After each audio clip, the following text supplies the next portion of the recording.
Hello, ఈ వీడియోలో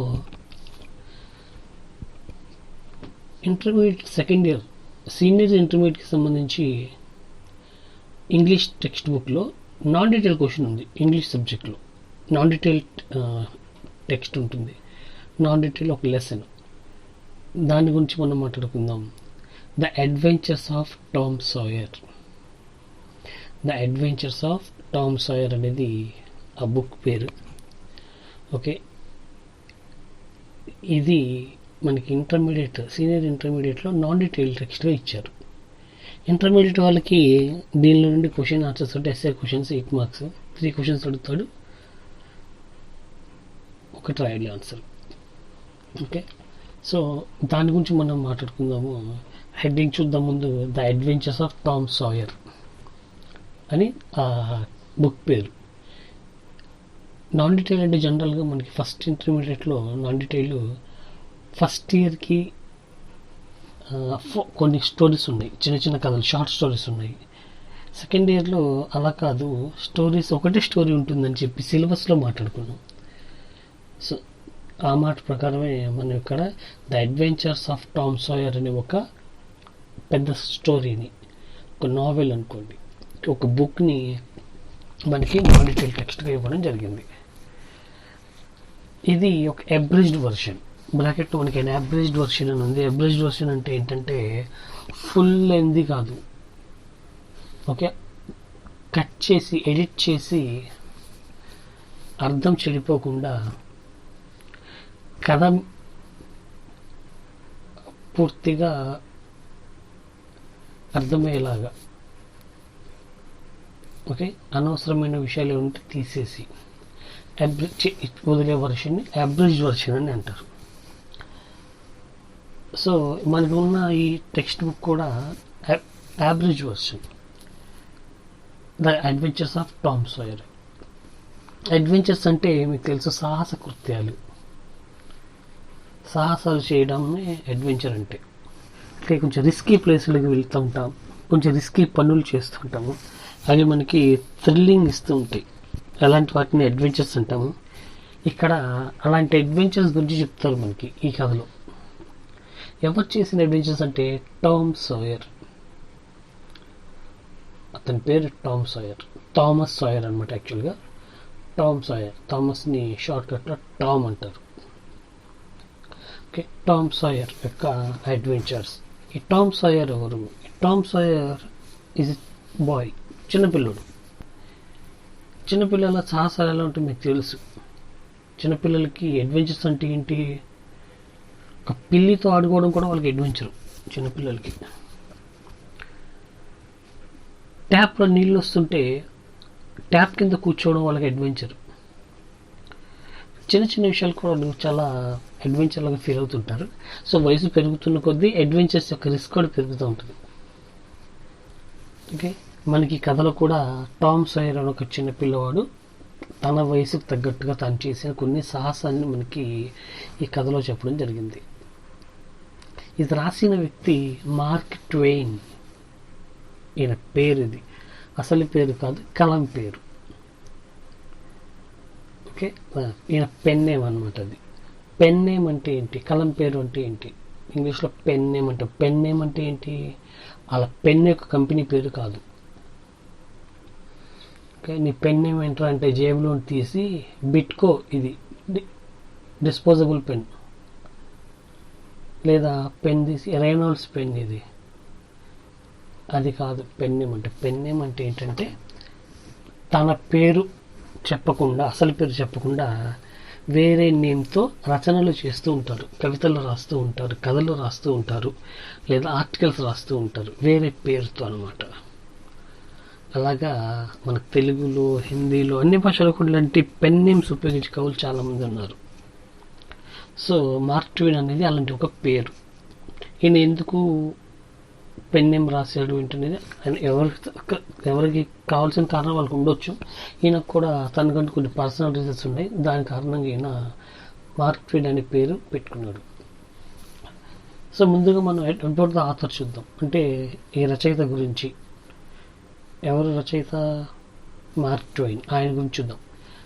Samuel longan Klemens. ఆయన ఫుల్ నేమ్ చెప్పాడు, అసలు పేరు శామ్యూల్ లాంగాన్ క్లెమెన్స్. 1835-1910 బ్రాకెట్లో ఇయర్స్ ఇచ్చాడు పేరు. తర్వాత అంటే దాని అర్థం ఏ ఇయర్లో పుట్టారు, ఏ ఇయర్లో ఆయన చనిపోయాడు. ఈయన 1835లో పుట్టాడని చెప్పి మనకి ఇచ్చిన ఈ బ్రాకెట్లు ఇచ్చిన ఇయర్స్ని బట్టి తెలుస్తుంది. 1910లో ఆయన చనిపోయారు. ఈయన నేమ్ ఏంటి? Samuel longan Klemens, popularly known by his pen name Mark Twain. కానీ జనానికి ఈయన ఎలా తెలుసు అంటే, ఏ పేరుతో తెలుసు అంటే మార్క్ ట్వైన్ అనే పేరుతో తెలుసు. మార్క్ ట్వైన్ అసలు ఈయన ఎవరంటే was and American writer. America దేశానికి సంబంధించిన ఒక రచయిత. హ్యూమరిస్ట్ అంటే సరదాగా ఉండే రచనలు చేశాడు ఈయన. మనిషి కూడా సరదాగా ఉంటాడు. ఓకే, హ్యూమరిస్ట్ అంటే ఎప్పుడు కూడా నవ్విస్తూ ఉంటాడు, నవ్వించేవాడు అనమాట, జోకర్ కాదు. నెక్స్ట్ ఆంట్రప్రెనర్ అంటే బిజినెస్ మ్యాగ్నెట్, సక్సెస్ఫుల్ వ్యాపారవేత్త అనమాట. పబ్లిషర్ అంటే పబ్లిష్ చేస్తుండే, బుక్స్ పబ్లిష్ చేస్తూ ఉంటాడు అనమాట ఈయన కూడా. అండ్ లెక్చరర్, ఈయన ఒక లెక్చరర్ కూడా. ఇన్ని రకాలుగా పనిచేశాడు. American writer, humourist, entrepreneur, publisher and lecturer. 5 రకాలుగా ఆయన జనానికి తెలుసు. 5 రకాలుగా ఆయన సక్సెస్ అయ్యాడనమాట. అసలు పేరేంటి? Samuel longan Klemens. Pen name Mark Twain. ఒక పెన్ నేమ్ అంటే ఏమనుకున్నాం మనం? పెన్ అంటే ఒరిజినల్ నేమ్ కాకుండా, ఒరిజినల్ నేమ్ బయటకు రాకుండా వేరే పేరుతో రచనలు చేస్తూ ఉంటారు. ఇప్పటి వాళ్ళకి అర్థమయ్యేలా చెప్పాలంటే, ఫేస్బుక్లో మన పేరుతో కాకుండా వేరే పేరుతో మనం ఒక అకౌంట్ ఓపెన్ చేస్తాం. ఆడి పేరు ఏదో ఉంటుంది కానీ వాడు రాసుకోవడం ఇంకో సినిమా హీరో పేరు రాసుకుంటాడు. డేరింగ్ డార్లింగ్ అంటాడు. ఆడి పేరు అది కాదు యాక్చువల్గా. ఆడి పేరు ఏదో దానయ్యో దేవయ్యో అయి ఉంటుంది. కానీ ఈడు మాత్రం డేరింగ్ డార్లింగ్ అని రాసుకొని సినిమా యాక్టర్ల బొమ్మలు, పువ్వుల బొమ్మలు, లేదా పనికి మన కొటేషన్స్ ఉంటే ఆ కొటేషన్స్ పెడుతూ ఉంటారు. ఓకే, అది ఎందుకు చేస్తారో అది వాళ్ళకి తెలియదు. ఈ రైటర్స్ ఏం చేస్తారంటే తమ ఒరిజినల్ నేమ్ తెలియనీయకుండా ఉండడం కోసం పెన్ నేమ్స్ అన్ని అంటే వేరే నేమ్తో రచనలు చేస్తుంటారు. ఆ వేరే నేమ్ని పెన్ నేమ్ అంటారు. His words are applicable even today. ఈయన ఇచ్చిన కొటేషన్స్ ఎక్సలెంట్ కొటేషన్స్ ఉన్నాయి, ఎప్పటికి కూడా అవి అప్లై అవుతూ ఉంటాయి. ఆయన అద్భుతమైన కొటేషన్స్ రాశాడు ఆయన పుస్తకాల్లో. ఆ రోజుల్లో ఏ విధంగా అయితే అప్లికబుల్గా ఉన్నాయో ఈ రోజుల్లో కూడా అవి అప్లికబుల్గానే ఉన్నాయి. ఆ రోజుల్లో అంటే ఇప్పుడు 1910కి 1910కి ముందు, 90 ఏళ్ళకు ముందు. ఆయన చనిపోయింది 1910లో కదా. సో ఆయన చెప్పిన చాలా కొటేషన్స్లో ఒకటి ఇక్కడ చెప్తున్నారు, if you tell the truth you don't have to remember anything. నువ్వు కనుక నిజమే చెప్తే అన్ని విషయాలు గుర్తుపెట్టుకోనక్కర్లా. అబద్ధం చెప్పేవాడి మెమరీ పవర్ ఎక్కువ ఉండాలి. ఎందుకంటే 100 సార్లు అడిగినా అదే అబద్ధం చెప్పాలంటే ఏం చెప్పినా గుర్తుండాలి ముందు. సో అబద్ధాలు చెప్తున్నావు అనుకోండి, నేనేం చెప్పాను దీని గురించి అని చెప్పి గుర్తుపెట్టుకోవాలి. అదే నిజం చెప్పేటట్టయితే ఏం గుర్తుపెట్టుకోనక్కర్లా. ఫర్ ఎగ్జాంపుల్ సినిమాకి పోయారు అనుకోండి, ఓకే, క్లాస్ ఎగ్గొట్టి స్టూడెంట్స్ సినిమాకి పోతారు. ఆ సినిమాకి వెళ్ళినప్పుడు పేరెంట్స్ మదర్ అడిగారు అనుకోండి, మదర్ అడిగారు ఎక్కడికి వెళ్ళారు అని చెప్పి, తను కాలేజ్కి వెళ్ళానమ్మా అంటాడు. ఓకే, సో ఆ రోజు సండే అనుకోండి, ఫర్ ఎగ్జాంపుల్ సండే అనుకోండి, ఓకేనా, ఫ్రెండ్ ఇంటికి పోయాను అంటాడు. సినిమా కంటే తిడతారని చెప్పి. ఫాదర్ వచ్చి అడిగాడు అనుకోండి, అమ్మకి ఏం చెప్పావు మనం అబద్ధం కాబట్టి మర్చిపోతాం. ఈయనతో ఇంకో అబద్ధం చెప్తాం ఫాదర్తో. తర్వాత అన్నయ్య వచ్చి అడిగాడు అనుకోండి, ఎక్కడికి వెళ్ళావు నువ్వు అని చెప్పి, అమ్మకి ఏం చెప్పావు నాన్నకి ఏం చెప్పావు మర్చిపోతావు, ఈయనకి కొత్త అబద్ధం చెప్తాం. అబద్ధాలు చెప్పేవాడికి ఎప్పటికప్పుడు కొత్త అబద్ధం చెప్పాల్సి వస్తుంది. అదే నిజం చెప్తే ఎప్పుడు ఒకటి గుర్తుపెట్టుకోవాల్సిన అవసరం, ఎవరికి ఏం చెప్పని గుర్తుపెట్టుకోవాల్సిన అవసరం లేదు. ఎన్నిసార్లు అడిగినా, ఇప్పుడు కాదు సంవత్సరం తర్వాత అడిగినా అదే ఆన్సర్ ఇస్తావు నువ్వు. అదే అబద్ధాలు చెప్పావు అనుకో, సంవత్సరం తర్వాత ఇంకో ఆన్సర్ ఇస్తావు, నెల తర్వాత ఇంకొక ఆన్సర్ ఇస్తావు, అలా అనమాట. ఓకే, సో ఆ కొటేషన్, అలాంటి ఫేమస్ కొటేషన్ చాలా చెప్పాడు, కొటేషన్స్ చాలా చెప్పాడు ఈయన. సో నెక్స్ట్ లైన్ చూడండి, ఎందుకు ఈయన ఆ కలం పేరు అది పెట్టుకున్నాడు రాస్తున్నాడు. He use a pseudonym. Pseudonym అంటే ఫాల్స్ నేమ్, ఒరిజినల్ నేమ్ కాకుండా ఫేక్ నేమ్ అనమాట. He used a pseudonym because he originally worked as a journalist and wanted to keep his two career separate. యాక్చువల్గా ఈయన తన ఒరిజినల్ నేమ్తో ఒక జర్నలిస్ట్గా పనిచేస్తున్నాడు. జర్నలిస్ట్గా పనిచేస్తున్నప్పుడు ఆయన తన ఒరిజినల్ నేమ్ అక్కడ వాడుతున్నాడు, శామ్యుయల్ లాంగాన్ క్లెమెన్స్ అని. ఈయన ఏమనుకుంటాడంటే, నేను ఇప్పుడు కథలు కూడా రాస్తున్నాను కదా, సో ఈ రెండు కెరీర్స్ని వేరే వేరేగా ఉంచుదాము. ఒరిజినల్ నేమ్ రాసేస్తే జర్నలిస్ట్కి తెలిసిపోతుంది, మీరే కదా ఆ బుక్స్ రాశారు అని.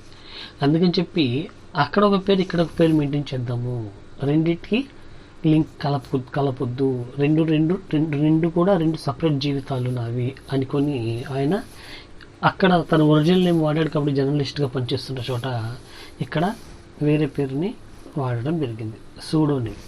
ఓకే, అంటే ఫాల్స్ నేమ్ అనమాట. మరి ఎందుకు ఈ పేరు సెలెక్ట్ చేసుకున్నాడు, మార్క్ ట్వైన్ అని ఎందుకు సెలెక్ట్ చేసుకున్నాడు అంటే దానికి ఒక అర్థం ఉంది. The phrase Mark Twain was shouted by river men to indicate A water depth of 2 ads marked on a stick. Mark Twain అంటే అమెరికాలో వాళ్ళ ఇంటి దగ్గర వాళ్ళు, ఇతను ఎక్కడ ఉండేవాడు, అమెరికాలో మిసిసిపి అనే నది దగ్గర ఉండేవాడు. మిసిసిపి, వాళ్ళ ఇంటి దగ్గర మిసిసిపి అనే ఒక రివర్ ఉండేదన్నమాట. పద్దాకి అక్కడికి పోతూ ఉండే ఆడుకోవడానికి. అక్కడ ఆ నదిలో ప్రయాణించే వాళ్ళు, ఎప్పుడు నీటిలో ప్రయాణించే వాళ్ళు ఏంటంటే వాళ్ళకి ఒక గుర్తుగా ఒక వర్డ్ అరిచేవాళ్ళు, ఏంటంటే మార్క్ ట్వైన్ అని అరిచేవాళ్ళు. దాని అర్థం ఏంటంటే 2 యాడ్స్ అంటే 2 గజాల లోతు ఉన్న చోట ఒక స్టిక్ మీద మార్క్ చేస్తారు వాళ్ళు. ఆ 2 గజాల లోతు ఉంది ఇక్కడ అంటే 6 అడుగుల లోతు ఉంది నీటిలో అని చెప్పి, ఎక్కడైతే ఆ లోతు ఉంటుందో అక్కడ వాళ్ళు ఒక స్టిక్ మీద అది మార్క్ చేస్తూ ఉంటారు. ట్వైన్ అంటే 2 అని అర్థం. సో వాళ్ళు అరిచేవాళ్ళు అంటే అక్కడ పనిచేసేవాళ్ళు మార్క్ ట్వైన్ అని అరిచేవాళ్ళు, అంటే ఇక్కడ మార్క్ చేయండి 2 గజాలు ఉంది అని చెప్పి ఆ అరుపుని ఈయన తన పేరుగా మార్చుకున్నాడు, తన పేరుగా అది రాసుకోవడం జరిగింది అనమాట. సో ఇంకా ఏం చెప్తున్నారు మార్క్ ట్వైన్ గురించి, Mark Twain's other best novels, ఇంకా చాలా నావెల్స్ రాశాడు. వాటిలో ఇంకా బెస్ట్ నావెల్స్ ఇంకేమున్నాయంటే the adventures of Huckleberry Finn. ఇప్పుడు చదువుతుంది ఏంటి మనం, the adventures of Tom Sawyer. ఇక్కడ ఇంకొక బుక్ పేరు the adventures of Huckleberry Finn.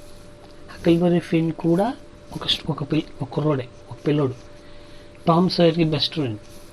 ఇప్పుడు మనకి టామ్ సాయర్ కథలో కూడా హకిల్బరీ ఫిన్ గురించి వస్తుంది, హకిల్బరీ ఫిన్ కథల గురించి కూడా టామ్ సాయర్ గురించి వస్తుంది అనమాట. వీళ్ళిద్దరు ఫ్రెండ్స్, అదొక బుక్. తర్వాత life on Mississippi, this is another book. Life on Mississippi అనేది ఇంకొక బుక్ ఆయన రాశాడు. And the prince and the pauper, very very very famous. The prince and the pauper. Pauper అంటే పేద, రాజు పేద అని సినిమా కూడా ఉంది మనకి తెలుగులో.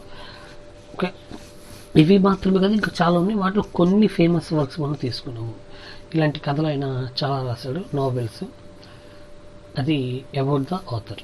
ఇప్పుడు మనం అబౌట్ ద బుక్ చూద్దాం. ఈ బుక్ గురించి the adventures of Tom Sawyer book పేరు. అంటే దీని అర్థం ఏంటి, టామ్ సాయర్ అనే ఒక పిల్లోడు చేసిన అడ్వెంచర్స్. ఇది చూడడానికి మనం చిన్నపిల్లల కథ చిన్నపిల్లల స్టోరీ అనుకుంటాం, కానీ అవడానికి చిన్నపిల్లల స్టోరీ అయినా కూడా చాలా చాలా అన్ని ఏజ్ల వారిని, అంటే అన్ని వయసుల వారిని కూడా అట్రాక్ట్ చేస్తుంది. ఇది అందరూ అన్ని రకాల వయసులో ఉన్న వాళ్ళు కూడా చదువుతుంటారు అనమాట. Mark Twain the adventures of Tom Sawyer. Mark Twain రాసిన the adventures of Tom Sawyer 1876లో పబ్లిష్ అయింది. 1876లో ఈ బుక్ని పబ్లిష్ చేయడం జరిగింది. Is a book for readers of all ages. ఇది చిన్నపిల్లల కథల పుస్తకం కాదు, అన్ని వయసుల వాళ్ళకి ఆహ్లాదం కలిగించే బుక్. అన్ని వయసుల వాళ్ళు కూడా ఇష్టపడి చదివే ఒక బుక్ ఇది. చిన్నపిల్లలకేమో చిన్నపిల్లల కథలు కాబట్టి ఇష్టంగా ఉంటుంది. పెద్దవాళ్ళకేమో తమ చిన్ననాటి జ్ఞాపకాలు గుర్తొస్తుంటాయి, అందుకే ఇష్టపడి చదువుతుంటారు. ఇంకా మనుషుల తీరు మీద సెటైర్స్ ఉంటాయి, మనుషుల క్యారెక్టర్స్ మీద, మనుషుల బిహేవియర్ మీద సెటైర్స్ ఉంటాయి అన్నమాట ఇందులో. అవన్నీ చదువుతుంటే చక్కగా అనిపిస్తుంటుంది మనకి, మనం కనెక్ట్ అవుతూ ఉంటాం పెద్దవాళ్ళు అయిన తర్వాత చదివితే. చిన్నపిల్లలకు ఉన్నప్పుడు చదివితే చిన్నపిల్లలకి కాబట్టి ఆటోమేటిక్గా ఆబ్వియస్గా మనకి అది కనెక్ట్ అవుతుంది. The novel has elements of humour, satire and social criticism. ఈ నావెల్లో మనకి హ్యూమర్ ఉంటుంది, సరదా ఉంటుంది, సెటైర్ ఉంటుంది. సెటైర్ అంటే మనుషుల బిహేవియర్ మీద సెటైర్ అని చెప్పు.